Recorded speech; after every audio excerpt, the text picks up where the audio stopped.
Hi hello welcome back to Mahi KM vlogs. కుడుములు ఎలా prepare చేయాలో చూద్దామండి. సో అందుకని బెల్లము, అందులో కొంచెం ఇలాచీ పౌడరు, కొంచెం వాటర్ వేసి బాగా మిక్స్ చేయాలి. ఆ బెల్లం కరిగే వరకు ఈ విధంగా మనం మిక్స్ చేయొచ్చు. మిక్స్ చేసిన తర్వాత పిండి ఉంటుంది కదా, మనం రైస్ పౌడరు. సో ఈ రైస్ పౌడర్ కొంచెం కొంచెంగా మిక్స్ చేసుకోవాలి. సో ఈ విధంగా మిక్స్ చేసుకుంటూ బాగా మనకు ఈ విధంగా కన్సిస్టెన్సీ వచ్చే వరకు మనము బాగా మిక్స్ చేసుకుంటే మనకి ఈ విధంగా గట్టిగా వస్తుంది. సో ఇప్పుడు మనం వీటిని ఈ విధంగా కుడుములు అనేది చేసుకుంటాము. సో కుడుములతో పాటు గుండ్రాళ్ళు, అదేవిధంగా పూర్ణ కుడుములు కూడా చేసుకుంటారు. ఇడ్లీ పాత్ర ఉంటుంది కదా, సో దానికి గీ కొంచెం అప్లై చేసేసి ఆ ప్లేట్లకి ఈ విధంగా కుడుములు చేసి అయితే పెట్టేసుకోవచ్చు అనమాట. సో సింపుల్గా బాగా వస్తాయి, టేస్ట్ కూడా చాలా బాగుంటుంది.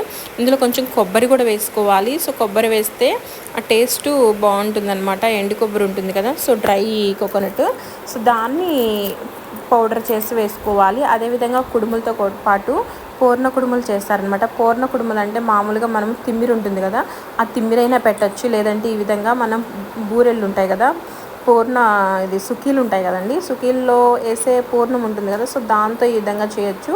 లేదంటే నువ్వులు ఉంటాయి కదా, నువ్వులతో తిమ్మిరి చేసి ఆ తిమ్మిరైనా ఇందులో పెట్టచ్చు అనమాట. సో వీటిల్నే పూర్ణ కుడుములు అంటారు.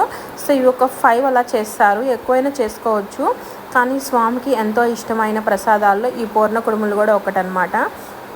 సో అందుకని ఈ పూర్ణ కుడుములు ఒక 5, అదేవిధంగా గుండ్రాళ్ళు ఉంటాయి కదా, గుండ్రాలు అంటే రౌండ్గా ఉన్నాయి అనమాట. కుడుములు, పూర్ణ కుడుములు, అదేవిధంగా గుండ్రాళ్ళు చేస్తారు. కుడుములు అయితే ఎక్కువ క్వాంటిటీలో చేస్తారు, ఒక 3 or 5 చేస్తారనమాట.